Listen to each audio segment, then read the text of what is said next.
So Galaxy System said they're currently looking around at the D&D streams.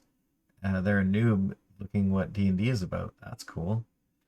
What Yeah, any totally. questions you have for us? Because we've been playing for a while. Yeah, I've been playing for how many years now? 13? Mm. I've been playing for longer.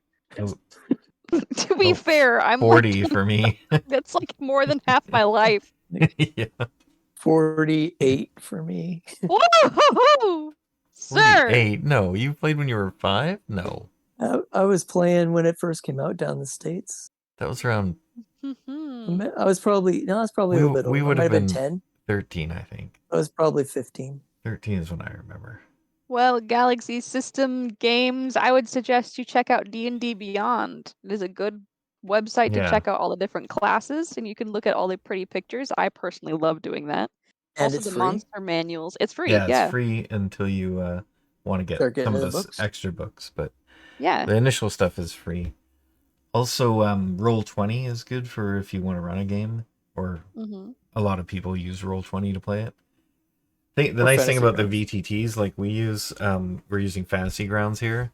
That's virtual tabletop, by the way. And the nice thing about those is they do all the kind of dice rolling and math for you, so you don't really have to do all that Math is adding and hard. subtracting.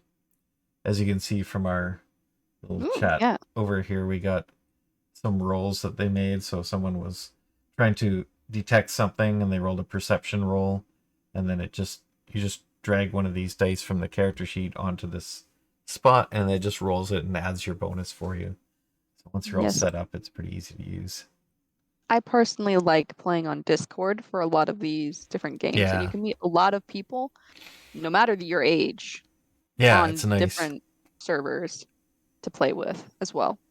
Yeah. That's what we're using for chat right now. Yeah. Oh, they are using D&D Beyond. Cool. Yeah, that's what I was that's saying. the best first step is getting in there. Making up characters is fun. These guys have like about 60 characters each or something they've made up for for their spare time. And if you like the artistic side of it, you could also try out Hero Forge, where you can create a model of your character. Yeah, do we have one of those? And if you have this one. Oh, this Minotaur is one from. Yep. If you have a 3D printer, you can print them off as well. That is cool. If you want, RPG Bot is a really good website for explaining to you what all the different abilities actually do, and what if they're like kind of like if they'd be useful in what situations and stuff. I like that one. It's good. It helps with building characters, because I don't know what fucking anything is. Yep. Getting a wood elf at the moment to do dragon. Wouldn't work. I've done Dragonborn. Did Dragonborn Barbarian. It was actually quite fun. Yeah. We added that I've never played a Dragonborn. place to my old D&D world that we played in before we started doing these games. Although technically I'm assuming that these games are connected to my homebrew D&D world, even though we haven't really talked about it. Well, not Jesse's Shattered, I guess, but Strahd. Oh no, Strahd we came from Forgotten Realms, so exactly. Yeah. My other ones, I have a homebrew D&D world that I've been making since I was a little kid, so it changed a lot of ways. But he was a wee lad. Yeah. But it's fun to do that kind of world building stuff for fun. But yeah, okay, it's 3:30 in the morning. I need to pass out. So. All right. See you guys later. All right. Take a struggle. Bye. All right, Later, have a good everybody. night. Yeah, I'll still stay and chat if you're interested. Dragonborn Ranger who was 2'7". 2'7", or do you mean 7 feet? Please do you need to.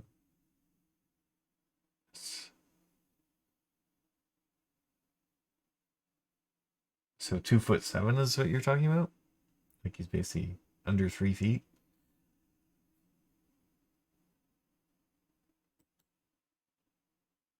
Yeah, so I mean, it's up to whoever's running the game if they want to have like smaller dragonborn. I mean, technically, kobolds are like short uh creatures that are related to dragonborns. So yeah, kobold is like 3 feet taller. So yeah, two is pretty short. But you know, there's all kinds. So I would, if that was my game, I would allow that if someone really wanted to. Um, because there's not really any advantage to being smaller. I don't know. I guess you could also like just borrow some rules, like take some rules from the kobold and use that some of its traits for the smaller dragonborn. Maybe take away some of the other things from the dragonborn one, but you know, it's up to the DM really what you can do. Or they were cursed, yeah, that could be it.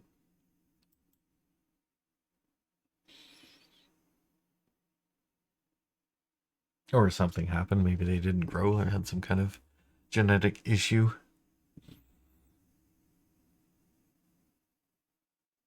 But yeah, that sounds interesting. And a ranger too. I haven't played a ranger since previous editions of the game. But the new ranger seems to be pretty good.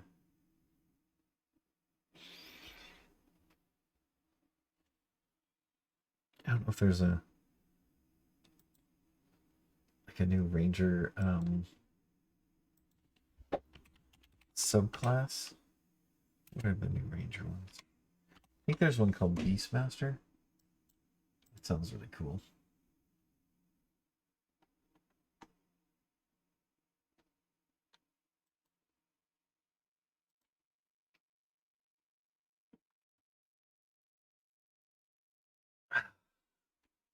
Anyways, I think I'm gonna head out now, but thanks for coming and visiting. Check back with us later. We play every Tuesday, so if you want to see how we play, next week we're probably going to be back on our Strahd campaign. So it's a lot of fun, or a little more involved. This one's a little more whimsical, and yeah, it's just Wild by Witchlight. It's a lot of fun. Wood Elf Ranger. Oh, that's cool. Streaming things.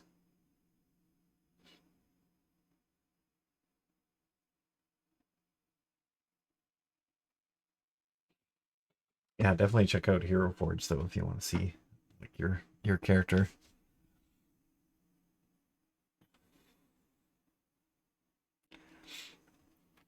I also bought I don't know if I can bring it up right now. I also bought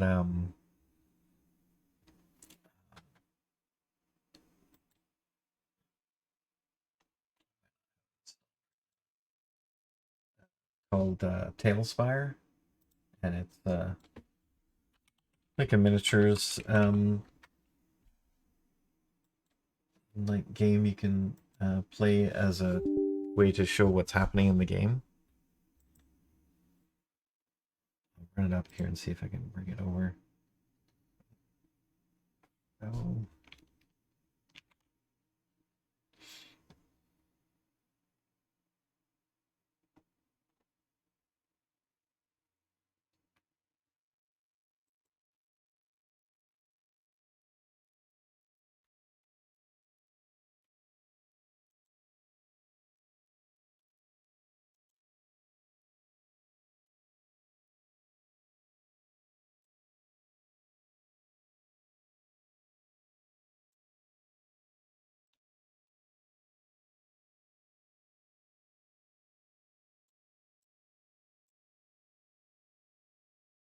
I used to do live action role playing. You dress up as your character and play in a social setting with people. That's a lot of fun. You still could do like dice and stuff, but they had different types of systems, had different ways of resolving conflicts, and it was still like cosplaying and role playing at the same time. Let's see if I can pull up Tailspire over here.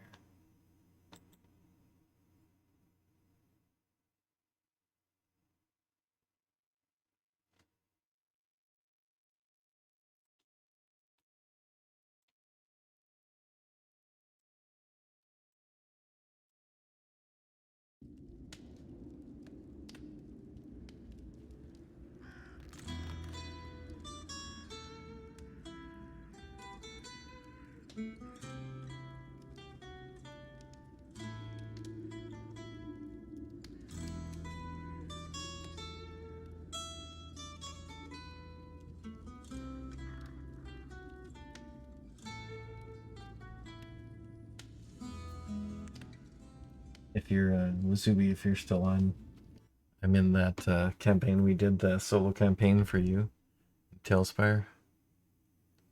Let's see. Yeah, there's his character in a battle we did. But yeah, this tool is really cool because it's basically just like add trees and grass and forests and buildings and stuff like that, and build it fairly quickly. And I don't know, it's kind of cool. And there's a lot of people who have built things in this tool, and you can just go to the website and you can cut and paste like the whole like tower that somebody built and then just drop it in here, and it just cut and paste just automatically works. It's pretty cool.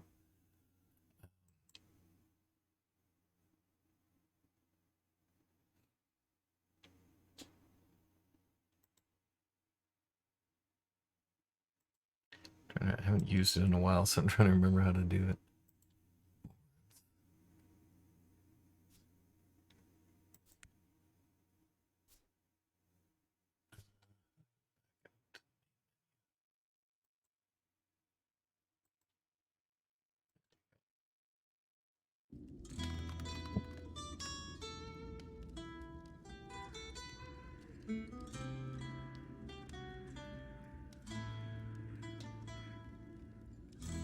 As I did for Avatar campaign.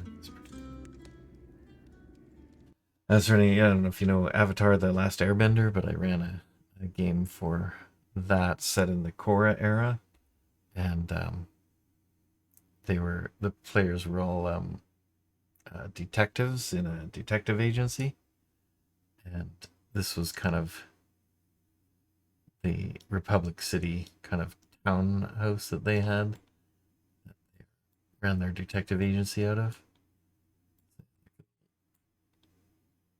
The inside here, hearth and stuff like that. And then there was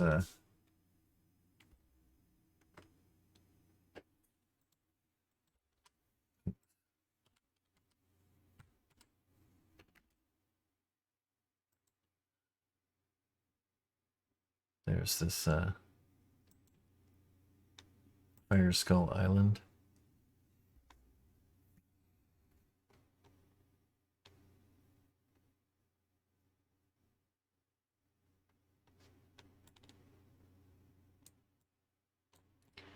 They went to this island in the Fire Nation lands, and it was getting out of maneuver in this thing.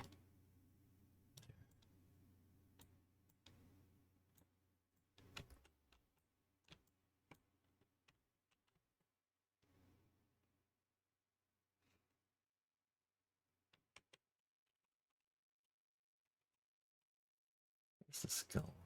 Oh, it's supposed to be in the shape of a skull.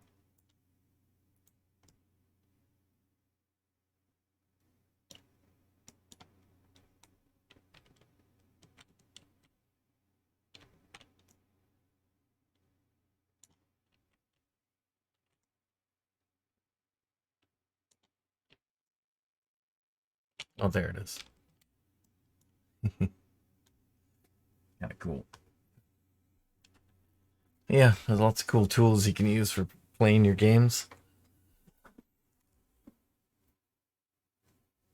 But on that note, I should probably head out. All right. I can just close it now. Thanks for watching.